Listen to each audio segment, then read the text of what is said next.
Tentu, mari kita selami kisah yang mungkin akan membuatmu merasakan kehangatan, sekaligus kesedihan di tengah dinginnya hutan roh jahat. Di jantung hutan roh jahat yang kabarnya menyimpan berbagai makhluk halus dan aura kelam, hiduplah seorang pemuda bernama Aris. Ia bukan seorang pemburu atau petualang, melainkan seorang pembuat suling yang mencari heningan dan antara pepohonan purba. Suatu senja, saat kabut mulai menyelimuti hutan, suara-suara mulai terdengar, Aris menemukan sebuah gubuk kecil yang ditinggalkan. Dalam gubuk itu, di atas meja berdebu, tergeletak sebuah lukisan gadis dengan mata indah bulan dan senyum setulus mentari. Aris terpukau. Ada kehangatan yang terpancar dari lukisan itu, kontras dengan hawa dingin hutan di luar. Setiap hari, Aris kembali ke gubuk itu, membersihkan lukisan itu dengan hati-hati, seolah takut menyentuh keindahan yang rapuh. Ia mulai bercerita pada lukisan itu tentang harinya, tentang mimpinya, tentang kesedihan menyelimutinya. Suatu malam, saat bulan purnama bersinar terang menembus celah-celah atap gubuk, Aris mendengar suara lirih memanggil namanya. Ia menoleh dan melihat cahaya samar memancar dari lukisan itu. Perlahan, sosok gadis dalam lukisan itu mulai memudar, dan di tempatnya berdiri seorang wanita cantik dengan mata yang persis, sama dengan yang dilukis. Wanita itu memperkenalkan dirinya sebagai Luna, roh hutan yang terperangkap dalam lukisan selama bertahun-tahun. Ia hanya bisa berinteraksi dengan dunia luar melalui lukisan itu, menunggu seseorang dengan hati yang tulus menemukannya.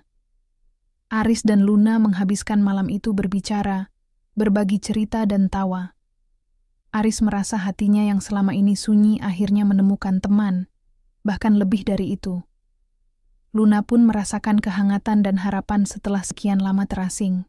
Hari-hari berikutnya, Aris selalu mengunjungi Luna. Mereka menjelajahi hutan bersama, Luna dalam wujud roh yang tak terlihat oleh mata biasa. Namun kehadirannya selalu terasa oleh Aris. Mereka berbagi impian, ketakutan, dan kebahagiaan sederhana. Aris membuatkan Luna suling dari bambu hutan, dan alunan melodinya akan membuat cahaya di sekitar Luna semakin terang. Mereka saling jatuh cinta, sebuah cinta yang unik dan melampaui batas dunia.